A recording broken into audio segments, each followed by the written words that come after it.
What's up everybody and welcome back to another episode of upcoming mods for Skyrim Special Edition. If you guys have somehow never seen this series before, basically what it's all about is I show you some work in progress mods being developed right now for Skyrim Special Edition. These are mods that mod authors were very generous and kind to share some work in progress pictures publicly on some different platforms, mostly just the Nexus, but regardless I have links down below to where I get all these different sources. I recommend you click on them and endorse the mod if you think it's cool. That actually means a lot to some of these different mod authors. Regardless, again, a lot of these mods are work in progress. What you see today is not their final version, and they may not be coming out for quite a while. With that being said, if you guys do enjoy the series, I encourage you to consider subscribing, but with that, let's just jump right into it.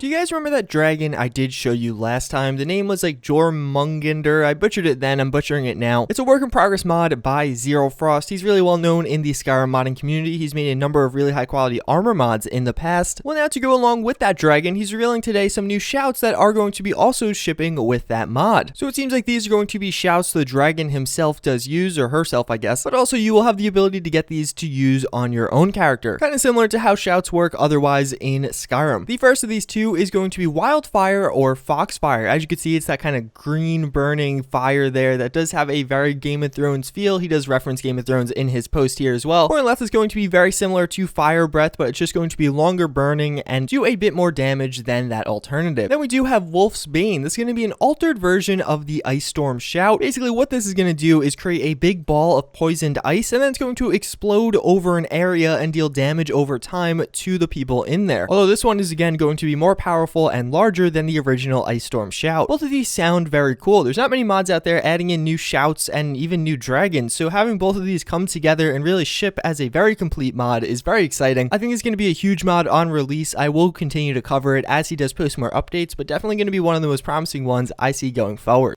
Then we do have Ysgramor. I'm butchering that, just accept it. From now on, I'm just going to refer to it as Y. Regardless, what this is going to be is a new armor mod by Newermind43. This is a mod author that's really well known in both the Fallout 4 and Skyrim modding communities. He does specialize in different armor mods, and he has released a number of these for both games. Well, now he is going through the process of porting over a lot of his original mods from Skyrim over to Skyrim Special Edition, and through that process, he's actually adding a lot of updates to them and making some of them much higher quality. We did see this with his The Legends mod that did come out previously, and I believe a lot of these other armors that he is releasing are actually going to go into updates of that mod, not standalone armors. Regardless, we do have this Y armor here. Basically what this is about is a man that did kind of lead a army of 100 men into a war between the elves after they kind of had some bad shit between them. I'm not very privy on the Elder Scrolls lore, but more or less he is a hero of the men. He did kill a lot of people, and all around he's just more of a badass than anything else. So for someone of that stature, we need an ample armor for him, and that's what this armor is meant to be. Someone of his status deserves something very godly and lordly, and again, that's what the Y armor is meant to fulfill. I think in the original Skyrim playthrough, we just had on like steel armor. Like, come on, Bethesda. As you did see from that image, the armor itself does look very high quality. Basically, what Newermind is actually updating is the textures as well as the mapping for this armor. He is again known for making very high quality armors. He did a similar thing with the Breton Knight armor, and I don't think this will be any exception to the quality standard he has established.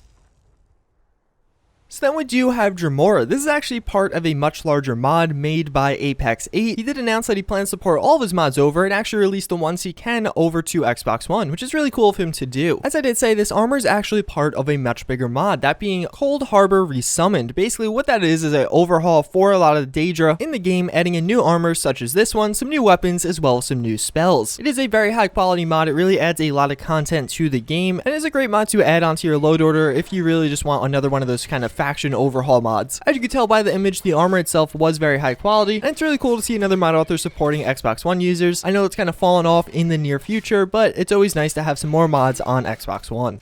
So then we do have a final update to the Champion of Molag Bal armor. This is a mod by ScrollThief84. I've showed you this a number of times in different episodes of this series, but again, we are getting now what looks like a very finalized version, as well as we're actually seeing a new weapon that's going to be shipping with this armor. As you can tell, the armor itself does look very good. It's always looked very good, even from some of the earliest work in progress pictures that we did get. This image is only showing one of the different accents it does have, but it actually had a few different accents. I believe it also had a blue one, as well as, was it a purple one or yellow one or some other color, I forget. Regardless, now as you can see, we are getting that companion weapon, which also has the accent, which I really like. I think it just looks very good with those kind of red accents under the armor and on the weapon, contrasting that dark gray and silver look the rest of the armor has. I think this armor is going to provide itself as a great replacement for some of the Daedric armors in Skyrim right now. It does have a kind of similar theme and look to it, but at the same time, it's going to be much higher quality, and it's very unique compared to that one. In this series, we followed the process of this mod almost since day one, so it's really cool to see it now finally getting to a finalized version and nearing release.